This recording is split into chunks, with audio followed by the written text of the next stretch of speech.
여호수아 6장 15절에서 21절까지의 말씀, 구약성경 327페이지 전후에 있습니다. 제가 읽어드리도록 하겠습니다. 여호수아 6장 15절부터 21절까지 말씀입니다. 일곱째 날 새벽에 그들이 일찍 일어나서 전과 같은 방식으로 그 성을 7번 도니 그 성을 7번 돌기는 그날뿐이었더라. 7번째 제사장들이 나팔을 불 때 여호수아가 백성에게 이르되 외치라. 여호와께서 너희에게 이 성을 주셨느니라. 이 성과 그 가운데에 있는 모든 것은 여호와께 온전히 바치되 기생 라합과 그 집에 동거하는 자는 모두 살려주라. 이는 우리가 보낸 사자들을 그가 숨겨주었음이니라.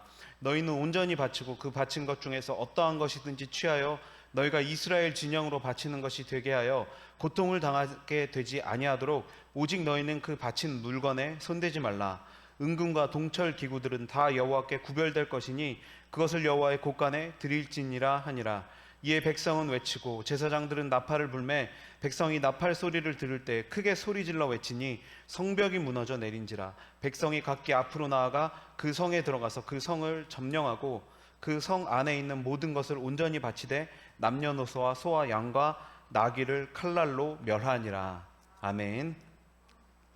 오늘 이 시간에는 함께 읽은 이 말씀을 가지고 여리고의 의미라는 제목으로 하나님의 말씀을 같이 나누도록 하겠습니다. 여호수아 강의 6번째 시간입니다. 오늘 이 시간에는 성경에서 가장 놀랍고 유명한 사건 중에 하나가 등장합니다. 아마 초신자분들 빼고 이 사건을 모르시는 분은 없으실 것입니다. 이 사건은 이스라엘의 가나안 정복 전쟁의 서막을 알리게 되는 바로 여리고성 전투입니다.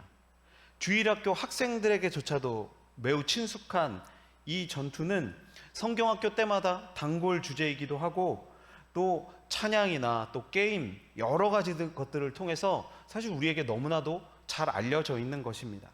그러나 이렇게 너무나도 잘 알려져 있는 이 스토리 속에 한 가지 아쉬운 점이 있습니다. 그것은 우리가 이 성에서 벌어진 전투가 그냥 성을 돌고 소리를 질렀더니 성이 무너졌다라고 하는 눈에 보여지는 사실에만 너무 초점이 맞춰져 있다라고 하는 것입니다.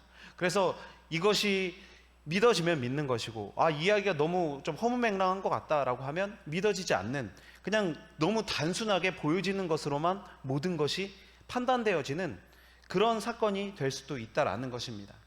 사실 우리에게 너무나도 잘 알려진 이 여리고성 전투는 그 전투 자체뿐만 아니라 준비하는 과정, 또 이 전쟁의 진행 방법, 그리고 전투 후에 발생되어지는 이런 조치들이 하나같이 다 매우 독특한 것들입니다. 성경의 그 유래를 찾아보기 힘들 정도로 다 독특하다라고 하는 것입니다. 그렇게 이 사건은 보여지는 사건 그 자체뿐만 아니라 그 안에 사실 무수히 많은 의미들이 담겨져 있다라고 하는 것입니다. 그래서 오늘 이 시간에는 이 여리고성 전투를 여러 가지 측면에서 살펴보려고 합니다. 그리고 이 전투가 담고 있는 의미에 대해서 4가지의 질문을 중심으로 우리가 함께 생각해 보면서 또 그 안에서 하나님께서 우리에게 주시고자 하는 그 말씀의 의미와 교훈에 대해서 함께 나눠보고자 합니다. 먼저 우리가 첫 번째로 생각할 질문은 이것입니다. 왜 여리고성이었는가? 라고 하는 것입니다. 여호수아와 이스라엘이 첫 번째 공격 대상으로 삼은 이 여리고성은 너무나도 강한 성이다라고 우리에게 그렇게 막연하게 알려져 있습니다. 그런데 사실 이 성의 크기면에 있어서는 이 성은 가나안의 가장 크다라고 알려진 하솔 성에 비해서 사실 그 키가 절반밖에 되지 않은 그런 성이었습니다. 그러나 이 여리고 성이 왜 가장 강한 성인가 라고 하는 것은 그 크기가 아니라 그 구조에 있었다라고 하는 것입니다. 첫 번째 사진을 보여주시면 이 여리고 성 전체의 모습이 지금 이렇게 나타나 있죠. 한 장만 더 넘겨주시기 바랍니다. 그리고 이렇게 넘겨져 있는 그 가운데 한 부분을 잘라내서 살펴보면 이런 모양입니다. 그러니까 이중의 성벽으로 구성이 되어져 있다라고 하는 것입니다. 한 장만 더 넘겨주시고요. 이 성벽은 이렇게 이중벽으로 외벽은 자연적인 암석의 기초 위에 세워져 있고 두께가 약 2m에 이른다라고 합니다. 그리고 이 외벽과 3, 4m의 간격을 두고 그 안에 이제 내벽이 쌓여져 있는데 그 내벽의 두께는 3.5m 정도이고 높이는 9m였다라고 합니다. 그러니까 한눈에 봐도 사실 이 성이 얼마나 대단한 성인가라고 하는 것이 느껴지는 그런 정도였다라고 하는 것이죠. 그리고 무엇보다도 이 성은 그냥 이렇게 평지에 지어진 성이 아니라 산지에 지어진 성입니다. 그러니까 성벽이 이중으로 되어 있는 것만 해도 사실은 뚫고 들어가기가 힘든데, 산지로 되어 있다라고 하는 것은 이 성벽을 하나 넘었다라고 해도 가파른 산지를 올라가서 그 다음 성벽까지 또 도달해야 한다라는 것이죠. 그러니까 그 동안에 얼마나 많은 공격을 받을 수가 있겠습니까? 그렇기 때문에 이 성은 사실 방어에 최적화되어 있는 성이다라고 그렇게 볼 수 있는 것입니다. 전쟁에서 첫 번째 전투는 사실 그 전쟁 전체의 향방을 가늠할 수 있을 정도로 매우 중요합니다. 그래서 전략이나 사기 이런 면에 있어서도 사실 가장 중요한 것이 첫 번째 전투다라고 이렇게 이야기를 하죠.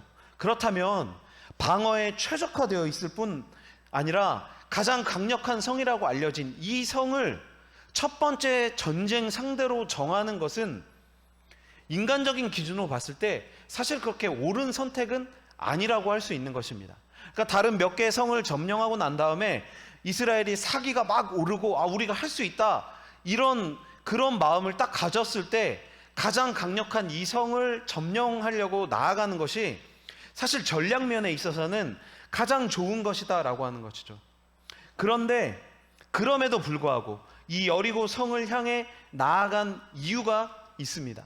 그것은 먼저 인간적으로 한번 생각해 보죠. 지리적으로 볼 때 요단 동편에서 요단 서편으로 넘어가는 길목에 이 여리고가 자리하고 있었습니다. 사진을 한 장 보여주시죠. 네, 이렇게 제가 반만 나오게 했는데 그 가운데가 이제 여리고라고 하는 위치가 있습니다. 네, 그러니까 이 이스라엘이라는 이 나라 전체에 있어서 어떻게 보면 가장 가운데 여리고가 있다라고 해도 과언이 아닌 것이죠. 그리고 여리고가 있고 그 위에 이렇게 아이성이 있거든요. 그러니까 그 여리고 점령하고 아이성을 점령하고 이렇게 옆으로 나아가는 것이 이스라엘의 행군의 목표였다라는 것입니다.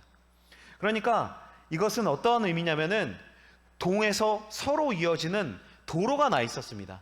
그래서 이스라엘이 그 도로를 중심으로 지금 가나안을 둘로 쪼개는 것입니다. 왜 둘로 쪼개야만 했을까요? 당시 사진은 이제 없애주셔도 됩니다.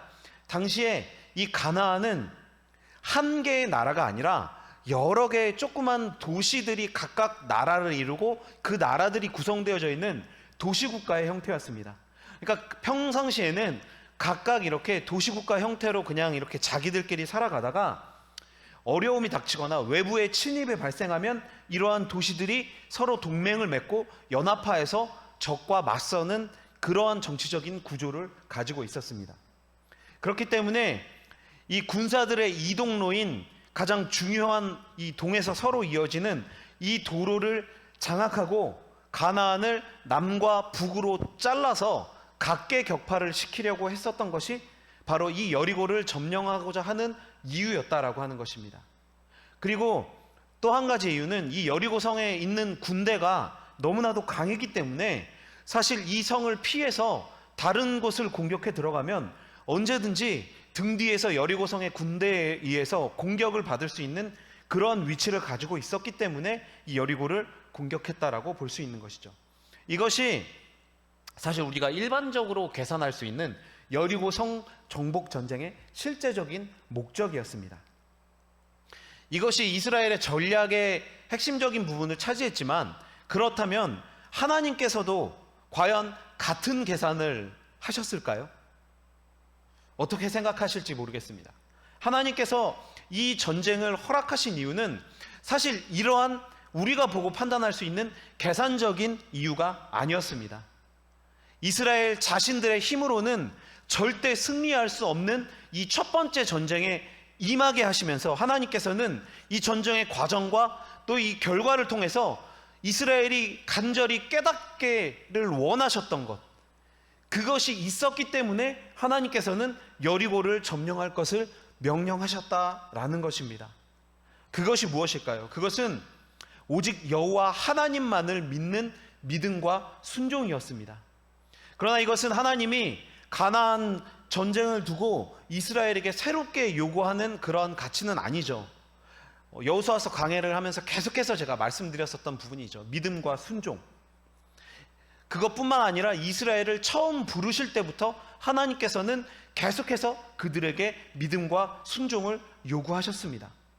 그렇기 때문에 하나님께서 지금 이 가나안 첫 입성을 통해서 이스라엘이 믿고 순종해야 할 그분의 능력이 얼마나 대단한 것이고 위대한 것인가 라고 하는 것을 자신들의 백성들이 경험하고 깨닫도록 하기 위해서, 그래서 하나님께서 요구하시는 그 믿음과 순종이라고 하는 절대적인 가치로 그들이 나아갈 수 있도록 하시기 위해서 하나님께서는 지금 이러한 무대를 준비하셨다라는 것입니다.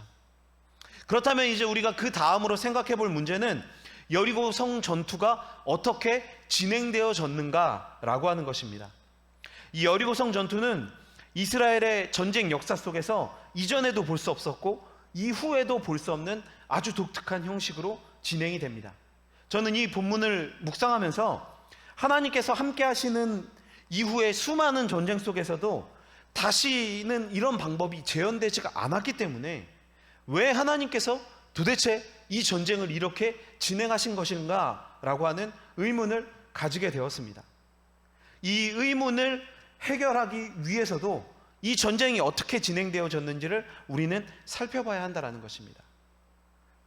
제가 바라기는 우리 이 말씀을 대하시는 모든 성도님들도 너무나도 잘 아시는 그냥 이 전쟁, 그냥 이렇게 진행되어졌구나, 그냥 이렇게 생각하고 넘어가는 게 아니라, 사실 우리가 한 번만 더 생각을 해보면 뭐 이런 방식의 전쟁이 있나, 왜 전쟁을 이렇게 하시게 하셨지? 라고 하는 생각을 해볼 수가 있는 것이거든요. 그리고 이러한 생각을 해볼 때 우리가 조금 더 하나님께서 우리에게 주시는 그 말씀의 의미에 대해서 더 다가갈 수 있는 그런 동기가 마련되는 것입니다. 그렇기 때문에 제가 이런 의문을 다 같이 느끼시라고 강요할 수는 없겠지만 말씀을 대하시면서 이러한 생각을 한 번쯤은 해보시기를 그렇게 권면을 드리겠습니다. 하나님께서 이 여리고성을 앞에 두고 첫 번째 주신 명령은 바로 오늘 보면 3절에 있는 말씀입니다. 너희 모든 군사는 그 성을 둘러 성 주위를 매일 한 번씩 돌되 엿새 동안을 그리하라 라고 하는 말씀이죠. 이 방법이 비상식적이다라고 하는 것은 제가 말씀드리지 않아도 아마 다 잘 아실 것입니다. 그러니 하나님께서 이 성을 정상적인 방법으로 점령하기를 원하시지 않는다라고 하는 것은 우리가 알 수 있는 것이죠. 하나님께서는 인간의 눈으로 바라보는 어떤 전쟁의 판세가 아니라 영적인 눈으로 이 판세를 바라볼 수 있는 그런 눈을 가지기를 원하셨던 것입니다. 40년간의 광야 생활을 지키신 하나님께 조상들의 하나님이시자 자신들의 하나님이다 라고 말하시는 그분의 능력을 정말 이스라엘이 온전히 신뢰하고 순종함으로써 이 모든 비정상적인 방법을 따르기를 원하셨다라고 하는 것입니다. 두 번째 명령은 4절 말씀입니다. 제사장 7은 7 양각 나팔을 잡고 언약궤 앞에서 나아갈 것이요 7째 날에는 그 성을 7번 돌며 그 제사장들은 나팔을 불 것이며 라고 말씀을 하죠. 이스라엘 백성들이 행군할 때 제사장 7명이 7 양각 나팔을 잡고 언약궤 앞에서 나아가라 라고 하는 명령이죠. 여리고성 전투에서 가장 많이 등장하는 숫자가 바로 이 7입니다. 이 7이라는 이 히브리어는 쉐바라고 하며 완전함을 상징하죠. 그래서 하나님께서 하시는 일을 비유하는 숫자로 많이 사용되어지는 것입니다. 이에 따라 7 제사장은 하나님 앞에서 백성을 온전히 대표하는 자들을 의미합니다. 그런데 지금 전쟁 중이죠. 그렇다면 전쟁의 앞에 서야 하는 것은 제사장이 아니라 각 지파의 대장이나 어떤 장군들이 앞에 서야 하는 것이죠. 그런데 하나님께서 하시는 일은 지금 제사장 7을 선두에 세우신 것입니다. 이 전쟁이 여호와 하나님께서 인도하시는 거룩한 전쟁이다라고 하는 사실을 선포하고 계시는 것입니다. 그리고 제사장이 들었던 도구인 양각 나팔에 대해서도 사실 우리는 주목해야만 합니다. 양각 나팔은 수양의 뿔로 만든 나팔로 추정이 되죠. 이스라엘이 나팔을 부는 것은 전쟁을 시작할 때와 희년이 선포되어질 때 사용되어서 평화와 기쁨 또 자유라는 의미를 가지고 있습니다. 그렇다면 여리고성에 부러진 나팔은 어떤 경우일까요? 이것은 전쟁의 시작과 함께 이 땅 가운데 자리한 어떠한 악이 사라지고 평화와 자유가 선포되었음을 의미하고 있는 것입니다. 전쟁이 시작되면 사륙과 파괴가 일어나는 것은 굉장히 일반적입니다. 그러나 이 여리고성에서 부러지는 이 나팔은 전쟁의 시작과 함께 바로 어떤 승리의 축제가 열리는 그러한 신호적인 역할을 나팔이 하고 있는 것입니다. 왜 그럴 수 있을까요? 죄악으로 가득한 가나안 땅에 이제 궁극적인 하나님의 나라가 선포되어지고 있기 때문인 것입니다. 이 일이 가능한 것은 바로 이것이 하나님의 전쟁이기 때문에 가능한 것입니다. 여호와 하나님께서는 지금 지난 시간에 말씀드린 대로 친히 이 군대의 장관이 되셔서 이 백성을 이끄실 뿐만 아니라 처음부터 이 전쟁이 승리하는 전쟁이 될 것이다 라고 하는 것을 그렇게 선포하고 계시는 것입니다. 또 나팔이 부러지는 것은 의미적으로도 살펴봐야 합니다. 신약 성경에도 이 나팔이 불릴 때가 있습니다. 고린도전서 15장 51절에 보면 보라 내가 너희에게 비밀을 말하노니 우리가 다 잠잘 것이 아니요 마지막 나팔에 순식간에 후련히 다 변화되리니 라고 말씀을 하죠. 그리고 계시록 10장 7절 말씀을 보면 일곱째 천사가 소리내는 날 그의 나팔을 불려고 할 때 하나님이 그의 종 선지자들에게 전하신 복음과 같이 하나님의 그 비밀이 이루어지리라 하더라 라고 말씀을 합니다. 신약 성경의 나팔은 이처럼 하나님의 구원이 선포되어지고 예수 그리스도의 재림을 알릴 때 사용되어지는 도구입니다. 다시 말하면 하나님께서 명령하셔서 나팔이 불릴 때는 단지 여리고성에서 평화, 가나안 땅에서의 평화만을 의미하는 그런 좁은 의미가 아니라 바로 예수 그리스도의 재림을 통해 궁극적인 완전한 평화의 날까지도 선포되어질 것임을 선언하고 있는 것입니다. 그렇게 그 의미가 확장되어지고 있는 것이죠. 그러니까 여리고성에서 불려진 이 나팔은 단지 육적인 이스라엘이 여리고성을 점령한다라고 하는 승리, 그것만을 의미하는 것이 아니라 영적인 이스라엘이 죄악으로 가득한 그 땅에 하나님의 나라를 선포하고 하나님의 나라가 임하게 되어질 때 부러지는 것으로 그 영적인 승리를 내포한다라고 볼 수 있는 것입니다. 이것이 어떠한 분에게는 뭐 이렇게까지 해석할 수 있나 라고 이렇게 여겨질 수도 있지만 의미적으로 이 본문의 말씀은 그 이후 말씀을 대하게 될 모든 그리스도인들, 즉 우리도 여리고성의 그 환희와 기쁨을 함께 누릴 수 있을 것이다. 그냥 우리는 이런 상황이 되면 참 멋질 것이다 라고 이렇게 막연하게 생각하지만 영적인 이스라엘 우리가 모두 다 바로 이 여리고성의 환희를 마지막 예수 그리스도의 재림 때 분명히 느끼게 될 것이다 라고 하는 것을 이 말씀은 우리에게 간접적으로 보여주고 있는 것입니다. 궁극적인 승리에 대해서 보여주고 있다라고 하는 것입니다. 그리고 우리 모두는 제사장으로 하나님 앞에서 구별되어진 사람들입니다. 그렇기에 여리고성에서 나팔을 불었던 제사장들처럼 우리도 예수님으로 인해 선포되어진 이 구원의 복음이 이 세상 가운데서 온전한 평화와 영광을 성취했음을 선언하며 이 세상 가운데 예수 그리스도의 영광을 나타내야 한다라고 하는 그러한 도전까지도 우리는 이 말씀을 통해서 느낄 수 있어야만 한다라고 하는 것입니다. 우리는 이러한 놀라운 일을 감당해야 할 사명을 부여받았습니다. 이 사명은 내 옆에 있는 사람들이나 아니면 교회의 중직자들, 목사님이나 장로님, 권사님들, 안수집사님들 이런 분들만 감당하는 것이 아니라 그리스도를 구주로 고백하는 모두가 다 이 구원의 나팔을 불 수 있는 하나님의 나라의 임함을, 이 복됨을 선포할 수 있는 귀한 사명을 감당해야만 한다라고 하는 것입니다.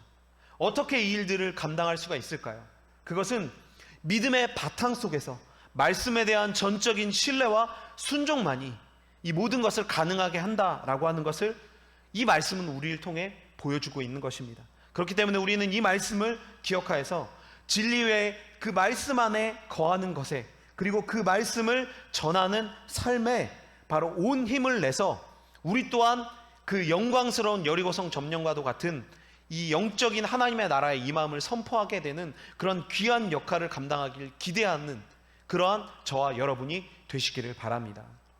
오늘 본문 말씀을 보면 하나님께서 정하신 규칙에 대해서 여호수아는 1절 토를 달지 않습니다.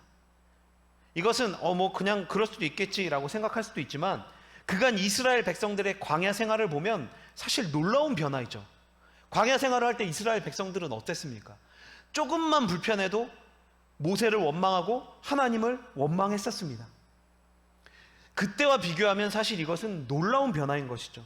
인간적인 시각으로 보았을 때 이것은 말도 안 되는 명령입니다. 그렇기 때문에 이런 때는 사실 우리가 좀 토를 달아도 이거 이렇게 해서 전쟁할 수 있겠습니까? 이렇게 얘기해도 괜찮아 보이기까지 하는 그런 상황이다라는 것이죠. 그렇지만 이들은 받은 명령을 실행에 옮겼습니다. 그런데 이들이 받은 명령을 실행에 옮기려면 사실 모든 백성들은 6일 동안을 매일 한 바퀴씩 성 주변을 돌아야만 했습니다. 그리고 마지막 7일에는 무려 이 성을 7번이나 돌아야만 하고 그 이후에 제사장이 나팔을 불고 소리를 쳐야만 했었던 것이죠. 우리는 이 전쟁의 결과를 사실 너무나도 잘 알고 있기 때문에 이 과정이 하나도 이상하지 않습니다. 그냥 자연스럽게 넘어갈 수가 있죠. 그러나 여러분 한번 그 현장으로 한번 우리가 서 있다라고 생각하고 한번 상상을 해보십시오. 정말 이 일이 쉽게 따를 수 있는 일인가요? 가능할 수 있는 일인가요? 아마 처음 한 바퀴를 돌 때는 여리고성 군사들이 무슨 일인지 몰라서 잔뜩 경계하고 그냥 지켜보고 있었을 것입니다. 그런데 그게 이틀이 되고 3일이 되고 그러면 그 성 위에서 그 여리고성 군사들이 정말 온갖 비난과 조롱을 내뱉었을 것입니다. 그런 것들이 가득했을 것이죠. 그러면 이 성을 돌고 있는 백성들 마음은 어땠겠습니까? 이거 이렇게 돌아서 과연 이 성 점령할 수 있을까? 아무 일도 발생하지 않으면 어떡하지? 정말 부끄럽다. 숨고 싶다. 오늘은 좀 안 돌고 싶다. 이런 마음이 들지 않을까요? 이 6일은 그들에게 정말 너무나도 긴 6일이었을 것입니다. 이후에도 만약에 아무 일이 발생하지 않았다면 정말 큰일이 될 수 있지 않은가. 이후에 이 이스라엘 백성들은 다시 일어설 수 없을 정도로 엄청난 타격을 받게 될 것이 분명합니다. 가나안은 전체에 엄청난 조롱거리가 될 것인 것이죠. 그런데 이 한마디로 말하면 이런 비정상적인 이 방법은 정상적으로 진을 치고 공격 준비를 하는 것보다 사실 훨씬 더 실패에 대한 불안함이나 두려움이 컸다라는 것이죠. 제가 무엇을 말씀드리고자 하는 것이냐면 거기에 열쇠가 있다라는 것입니다. 인간의 사고로는 절대 이해할 수 없는, 그렇지만 그것이 하나님의 말씀이라면 순종해야만 하는 것, 믿고 순종해야만 하는 것이 이스라엘이 그리고 믿는 자들이 보여야 할 분명한 태도라는 것입니다. 하나님 믿습니다, 하나님 사랑합니다 100번 그렇게 입으로만 떠드는 것이 아니라 이러한 행동이 정말 불가능한 것 같은 상황에서도 말씀을 부여잡고 말씀에 따라서 나아가는 그것이 바로 하나님을 향한 신뢰를 증명하는 진짜 모습이다라고 하는 것입니다. 거기에 대해서 7일 동안이나 계속해서 돌아야 한다라고 하는 것은 언제 성문을 열고 여리고성 군사가 갑자기 나올지 모르는 이러한 중압감 속에서 무모해 보이는 이 순종을 지속해야만 한다라는 것입니다. 처음에는 순종하는 것처럼 보이다가도 시간이 지나면 또 환경이 바뀌면 변해버린다던가 아니면 처음부터 자기 마음에 드는 명령이 아니었다라고 해서 불순종하는 모습들은 사실 이스라엘이 너무나도 보였던 모습이고 우리가 하나님을 믿는다라고 말하면서 너무나도 많이 보이는 우리의 솔직한 모습인 것이 아닙니까?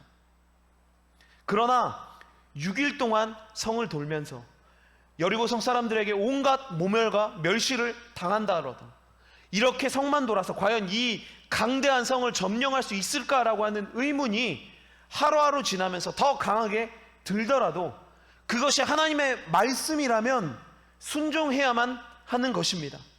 지금 하나님께서 요구하시는 것이 바로 그 순종, 흔들림 없이 지속적으로 하나님을 믿고 나아가는 그 지속적인 순종을 하나님께서는 이스라엘 백성들에게 또 우리에게 요구하고 계신다라고 하는 것입니다. 그리고 이 여리고성 전투의 가장 큰 특징은 하나님께서 이 전쟁에서 인간의 개입을 완전히 배제하셨다라고 하는 것입니다. 하나님께서는 이 전쟁을 하나님의 전쟁으로 선포하셨고, 이스라엘의 순종을 무기로 그 성을 무너지게 하심으로 이스라엘 백성들뿐만 아니라 가나안 모든 백성들에게도 전능하신 하나님의 능력을 보여주시기를 원한 것입니다. 그렇게 이 전쟁의 승리를 인간이, 또 인간의 교만이 가로채서 자신들의 능력을 주장하지 못하게 하시기 위해 그 어떠한 참여도 없이 오직 하나님을 향한 신뢰를 바탕으로 한 순종만을 보이도록 이렇게 소위 얘기하는 이렇게 판을 짜시고 이것을 지시하신 것이다 라고 하는 것입니다. 그렇다면 이제 이 여리고성 과정을 살펴보면서 드는 또 다른 한 가지 의문이 있습니다. 그것은 하나님께서 완전히 주도하셨던 이 전쟁에서 왜 여리고성을 미리 정탐했는가 라고 하는 것이죠. 이 부분은 제가 라합 이야기 때 좀 많이 말씀을 드렸기 때문에 간단하게 넘어가도록 하겠습니다. 이유는 두 가지입니다. 첫 번째로 말씀드린 것처럼 라합이라고 하는 이 사람을 구원하기 위한 하나님의 계획이셨습니다. 그리고 두 번째는 바로 이스라엘 백성들에게 격려와 확신을 주시기 위함이었던 것이죠. 라합을 만나고 라합을 통해서 들었던 그 고백은 사실 이스라엘 백성들이 해야 했었던 고백이죠. 그러나 그 고백이 라합의 입을 통해서 나왔을 때, 하나님이 이 모든 상황을 지금 컨트롤하고 계시는구나, 이 모든 것을 주장하고 계시는구나 라고 하는 확신이 이스라엘에게는 들었을 것입니다. 그것이 이 여리고성 주변을 7일 동안 7바퀴를 돌 수 있는 원동력으로 제공되어진 것이죠. 하나님께서는 이렇게 이 모든 상황을 아주 세심하게 계획하시고 이 모든 상황들 속에서 이스라엘 백성들이 순종함으로 나아갈 수 있도록 그렇게 적극적으로 도우시고 모든 상황을 통제하고 계신다라고 하는 것입니다. 이것이 바로 우리가 믿는 하나님의 능력이라는 것이죠. 그리고 하나님께서 대적과의 싸움에서 반드시 승리하게 될 것이다 라고 그렇게 계속해서 보여주시고 말씀하고 계시는 것입니다. 그렇게 말씀을 통해 위로와 힘을 우리는 얻을 수 있어야만 합니다. 그 하나님이 지금 저의 하나님이고 여러분들의 하나님이고 우리의 하나님이시다라고 하는 것이죠. 그 전능하신 하나님이요. 좀 힘이 되지 않으십니까? 네, 저만 힘이 들어가는 것인가요? 아마 이 사실이 정말 우리에게 마음속 깊숙이 받아들여진다면, 우리 하나님이, 내가 믿는 하나님이 이런 하나님이었구나, 이렇게 대단하신 분이구나, 그분이 지금 나를 도우시고 계시는구나, 나와 함께 하시는구나, 이 사실을 깨닫게 되어져서 우리는 이 여리고성 이 전투 한가운데에서도 마치 우리가 서 있는 것처럼 우리도 동일한 은혜와 감사를 경험할 수 있게 되어진다라는 것입니다. 그리고 이제 마지막 질문이 있습니다. 여리고성을 점령한 후에 행해진 조치들이 어떠한 의미를 지니고 있는가라고 하는 것입니다. 여리고성을 점령하면서 이스라엘이 받은 명령은 세 가지였습니다. 첫 번째는 성 안에 있는 모든 것들을 온전히 하나님께 바치되 남녀노소와 소와 양과 나귀를 칼날로 멸하고 불로 태워버릴 것, 그것을 말씀하셨습니다. 그리고 두 번째로는 라합과 그의 집 안에 있는 모든 사람들을 살려줄 것을 말씀하셨죠. 그리고 마지막 세 번째로는 누구도 이 여리고성을 재건하지 말 것에 대해서 말씀을 하셨습니다. 여리고성을 점령하기 전과 점령할 때 상황이 자신의 백성들을 돌보시고 지키시는 그런 사랑의 하나님이다라고 하는 의미가 강조되었다면, 성을 점령하고 난 후에는 공의의 하나님의 의미가 크게 강조되어지고 있는 것입니다. 많은 사람들은 이 여리고성의 전투의 결과만을 보고 어떻게 창조주가 이렇게 잔인할 수가 있는가라고 비난을 합니다. 그러나 여리고성의 심판은 단순히 어떤 그 여리고라고 하는 지역적인 그곳에만 행해진 것이 아니라 상징으로 사용되어진 것입니다. 하나님께서는 애초에 이스라엘 백성들만을 위해 이 땅을 주시기로 하신 것이 아닙니다. 물론 약속해 주신 땅을 자신의 백성들에게 허락해 주신 것이 주된 이유이기도 하지만, 그 안에는 제가 여호수아서 강해 때 처음에도 말씀드렸듯이 소돔과 고모라 땅처럼 가나안 땅의 심각한 우상 숭배와 죄악에 대한 하나님의 공의의 심판의 의미가 이 가나안 정복 전체에 담겨져 있다라고 하는 것입니다. 신명기 9장 5절 말씀을 통해서도 이것을 분명히 확인할 수가 있죠.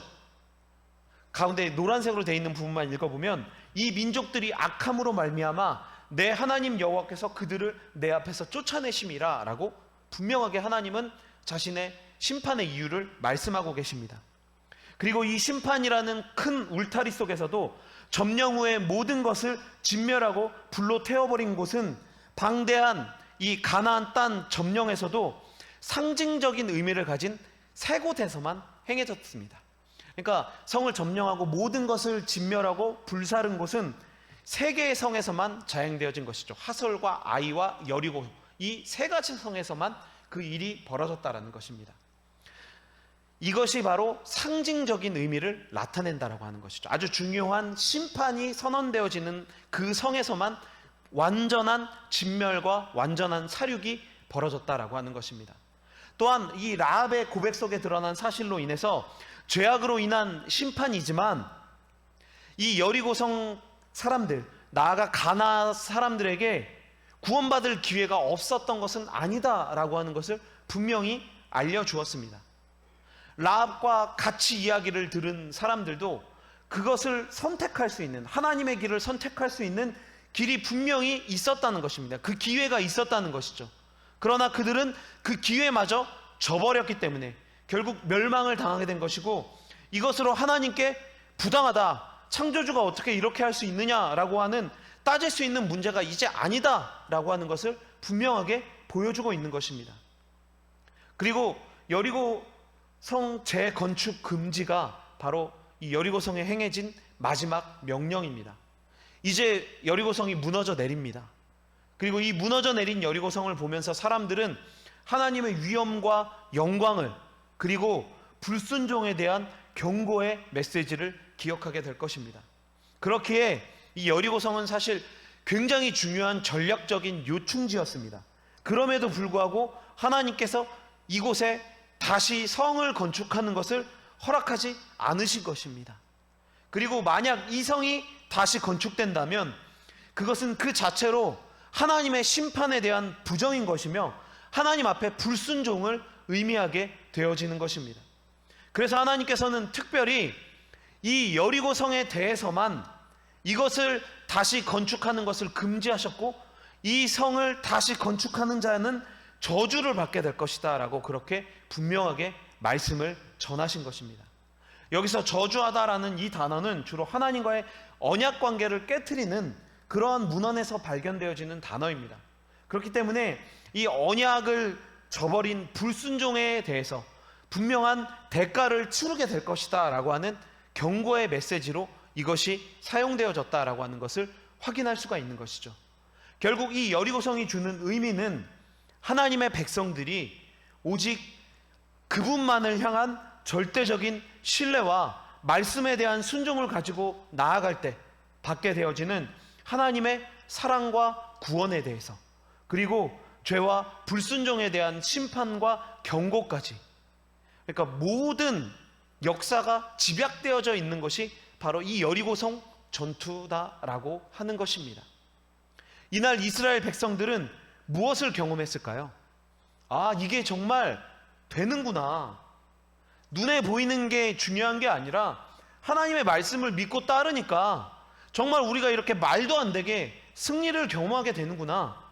아, 우리가 믿는 하나님이 진짜 능력 많으시고 진짜 대단하신 참 하나님이시구나. 아마 이런 것들을 그들이 느꼈을 것입니다. 이 사건에 대한 기억이, 그리고 경험이 앞으로 이스라엘이 나아갈 길과 방향을 결정하는 데 있어서, 그리고 그 이후 가나안 땅에서 정착해서 삶을 살아가는 데 있어서 올바른 지표로 사용되어지길 원하셨던 것입니다. 말씀을 정리하겠습니다. 운동 경기에 있어서 전문적인 용어로 기록되어져 있지 않지만 비공식적이지만 중요한 용어가 하나가 있습니다. 그 말은 뭐냐면 선을 긋는다라고 하는 용어입니다. 뭐 어떻게 딱 그 정해진 그런 용어는 아닙니다. 그런데 이 선을 긋는다라고 하는 이 용어의 의미는 무엇이냐면요, 심판의 성향을 보면서 그 날의 경기를 어떻게 운영할지를 결정한다라고 하는 것이죠. 아마 모든 분들이 잘 알고 있는 축구를 예를 들어서 잠깐 설명을 드리겠습니다. 그러니까 축구를 보면 심판마다 다 일정한 때 호각을 부는 게 아니라 어떨 때 반칙이라고 부는지 심판마다 보는 기준이 조금씩 다르죠. 그래서 어떤 심판은 조금 더 몸싸움을 할 때 관대하게 보는 심판이 있습니다.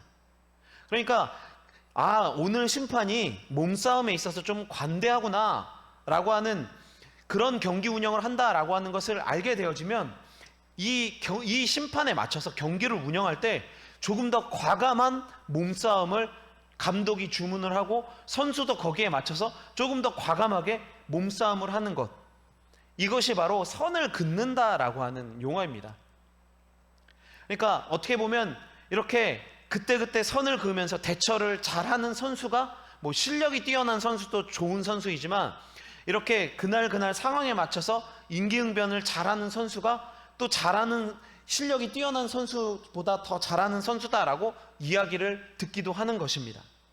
제가 왜 갑자기 이 스포츠 용어를 이렇게 길게 설명을 드렸냐면 여리고성 전투가 사실 선을 긋는 의미의 전투였기 때문에 그러한 것입니다.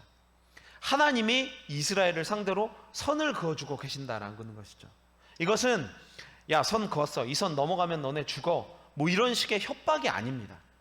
하나님께서 자신의 백성들을 사랑하사 그들을 인도해 주시는 것뿐만 아니라 마치 부모가 어린아이를 보호하기 위해서 살아가면서 너 이거 하면 안 돼, 이거 하면 위험해, 이렇게 조심해야 될 것들을 알려주는 것과 같이 이스라엘이 실수하고 또 이전의 삶으로 돌아가게 되어질까봐 선을 그으시고 그들에게 보호의 울타리를 하나님께서 쳐주고 계신다라는 것입니다. 그것을 보여주는 것이 이 여리고성 전투라는 것입니다. 하나님께서는 그 안에 수많은 요소들을 통해서 세밀하게 자신의 백성들을 지키시고 도우시는 분이다라고 하는 것을 알려주셨습니다. 그분의 이러한 구속의 사랑은 예수 그리스도의 십자가를 통해, 그 십자가 구원을 통해 절정을 이루셨지만 예수님께서 오실 때까지 이스라엘의 역사를 통해서 계속해서 드러나고 있는 것이며 또 그 말씀을 대하는 모든 이들이 이 말씀을 계속해서 읽고 듣고 깨달을 수 있도록 역사를 주관하고 그 가운데 구원 사역을 하나님께서 계속해서 진행하고 계신다라는 것이죠. 그것이 바로 구약 성경에 담겨진 하나님의 구원의 의미다라고 하는 것입니다. 하나님께서는 이날 여리고성에서 이스라엘 백성들을 승리하게 하셨습니다.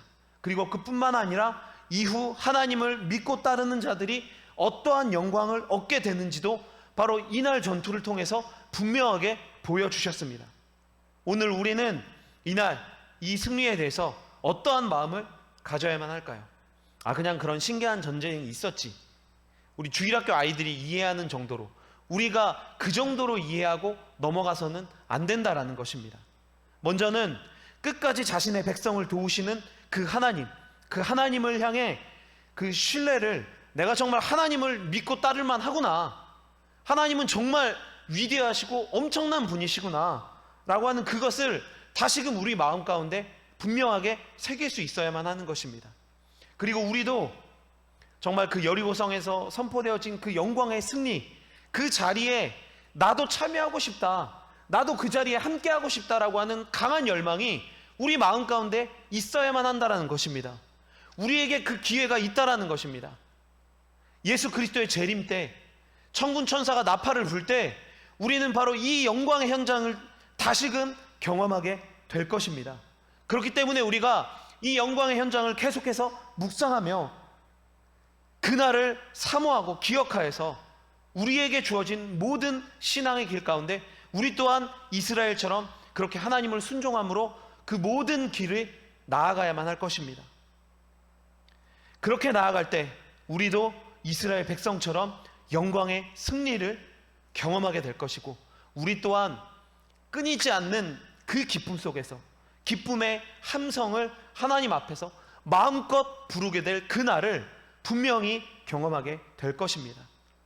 이 믿음과 기대로 세상의 여리고를 점령하기 위해 또 하나님의 나라를 선포하시기 위해 나아가는 영적 십자가 군병의 귀한 삶을 살아가길 작정하시고 그렇게 힘있게 나아가실 수 있는, 그리고 그 끝에서 영원한 승리를 쟁취하실 수 있는 저와 여러분이 되시기를 바랍니다.